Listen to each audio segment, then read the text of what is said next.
la maison avec ses enfants, avec son mari, avec son conjoint, avec son fiancé, on est présent physiquement, mais psychologiquement, la personne n'est pas là.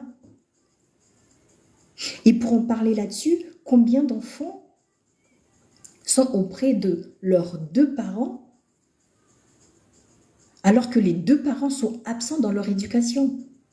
Parce que les deux parents se contentent de donner à manger les enfants, se contentent de conduire, de ramener les enfants à l'école. Mais ils s'en foutent royalement. Les parents ne se donnent pas la peine d'être présents dans la vie de leurs enfants. Donc, du moment que les parents sont absents dans la vie de leurs enfants, là, ces enfants-là vont chercher des personnes qui peuvent les écouter.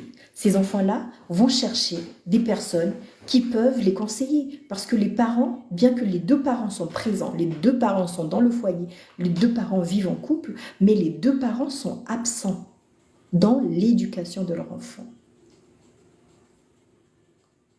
Donc, j'entends par-ci par-là, oui, mes parents sont ensemble. Oui, les parents peuvent être ensemble. Et l'enfant peut ne pas avoir l'éducation qu'il faut. Tout simplement parce que chaque parent se contente non seulement de son téléphone, il y a la mère qui revient du travail, qui passe son temps au téléphone avec ses copines, de donner les comptes rendus, de parler du machin au lit, de parler des choses qui n'ont pas réellement de sens pour la vie de ses enfants, pour l'avenir de ses enfants.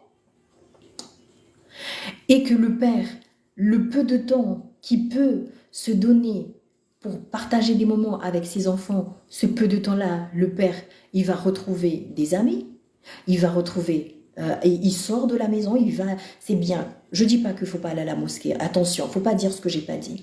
Il est bien sûr les pères, les parents en tout cas, d'aller à la mosquée pour prier, c'est très important, mais c'est pas parce que vous allez à la mosquée que vous allez passer le temps, tout votre temps, et oubliez que vous avez des enfants, que les enfants ont besoin de vous.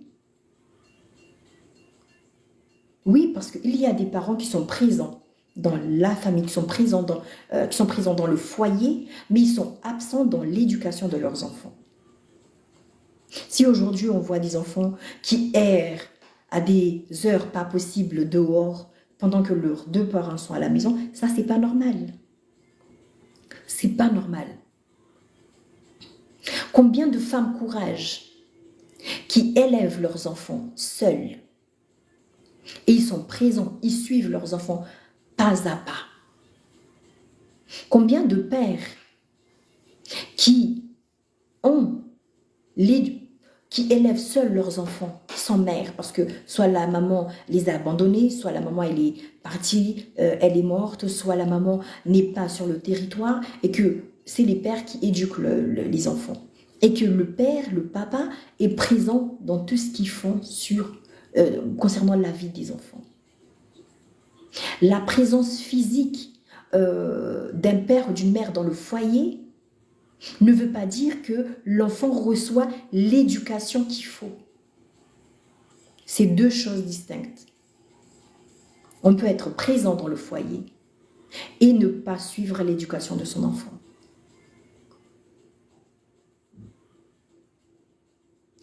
On peut être séparé de la mère de ses enfants et participer à l'éducation de ses enfants.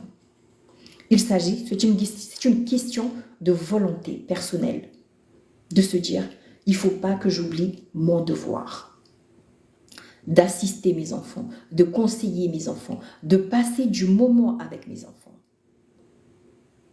Je peux comprendre qu'il y a des gens qui ont des situations difficiles, on peut en avoir. Du moment qu'on est en vie, Dieu, on va passer par des moments difficiles. C'est comme ça, c'est la vie. En revanche, il faut essayer de chercher. Le plus dur, c'est de ne pas tenter d'être proche de son enfant, de ne pas tenter de participer à l'éducation de son enfant.